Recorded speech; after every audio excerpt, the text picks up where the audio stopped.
ప్రభువైన యేసుక్రీస్తు వారి అతి శ్రేష్టమైన అత్యున్నతమైన మహిమగల నామంలో అందరికీ ప్రైజ్ ద లార్డ్. ఈరోజు దేవుని వాక్యము, నేను మీ పక్షముననున్నాను, నేను మీ తట్టు తిరగగా మీరు దున్నబడి విత్తబడుదురు.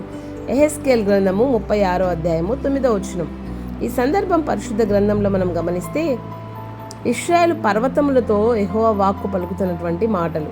నా జనులైన ఇశ్రాయేలు ప్రజలు కొన్ని దినాల తర్వాత ఇక్కడికి వస్తారు, వారి నిమిత్తమై మీరు ఫలించాలి, నేను మీ పక్షమున ఉన్నాను, నేను మీ తట్టు తిరగగా మీరు దున్నబడి విత్తబడుదురు. అంటే ఈ ప్రదేశము ఫలభరితంగా చేయబడుతుందని అక్కడ పర్వతములతో దేవుడు సెలవిస్తున్నమాట.